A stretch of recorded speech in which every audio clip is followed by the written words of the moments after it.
Long, long ago, in the heart of Sapele, a small town in Delta State, Nigeria, nestled somewhere in the sprawling land of Africa, there lived an old man named Bako. 60 years had weathered his skin and bent his back, but he still carried a warm sparkle in his eyes.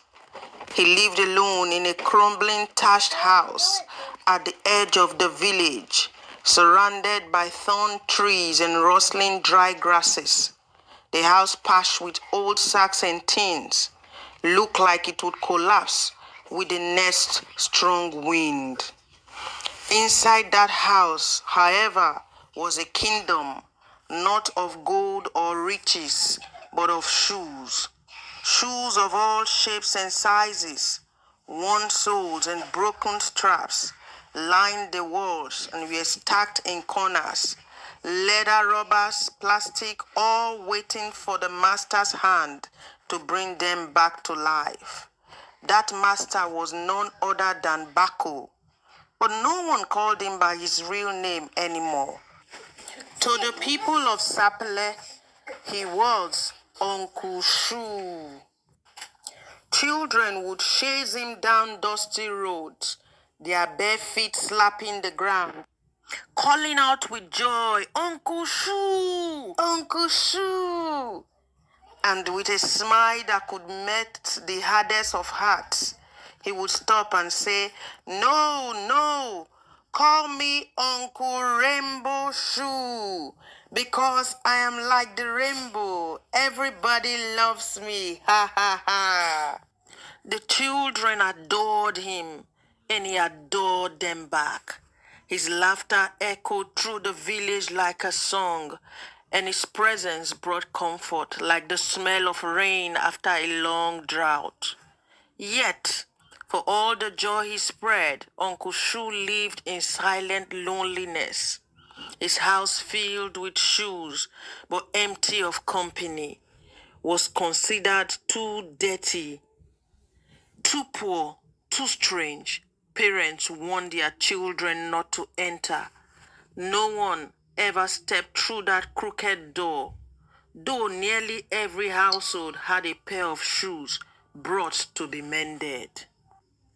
People would stand outside calling, "Uncle Shu, can you fix this one?" And from within the shadows of his little shoe cave, he would shuffle out, wipe his hand on a greasy rag, and say, "Let me see it, my friend."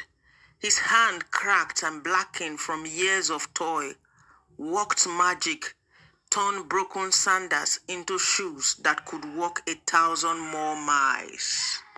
But then, one morning, something changed.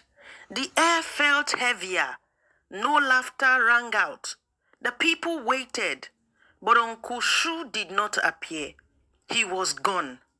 Whispers spread through the town like wildfire. "Have you seen Uncle Shu? Did he travel?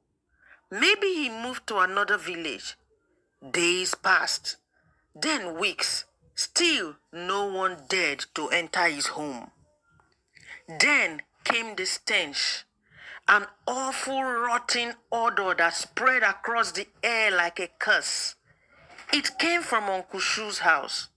People covered their noses, looked away, and murmured prayers. Finally, the authorities was called. With great effort and trembling hands, they broke down the fragile door. What they found made the entire town wail with sorrow. There in the corner of the room, half buried in his mountain of shoes, laid Uncle Shu's lifeless body. His skin was pale and shriveled, and his eyes were closed as if in a final sleep. The smell was unbearable, the sight heartbreaking.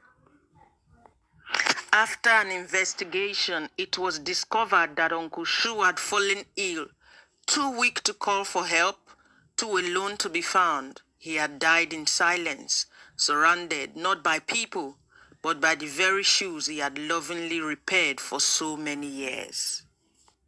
The town mourned. A quiet guilt hung over the town like a cloud. Everyone had loved him, but no one had cared enough to check on him. Not one person had thought to step into that little house until it was too late. A small funeral was held and Uncle Shu was laid to rest beneath a baobab tree. A wooden sign was placed at his grave, carved with the words, Uncle Rainbow Shu, loved by all, forgotten by many. From that day forward, the people changed. They taught their children not only to laugh with those who made them happy, but to visit them too. And every time a rainbow stretches across the sky, the children would run outside, look up, and whisper, Uncle Rainbow Shu. And somehow, the old man's laughter would echo again in the wind.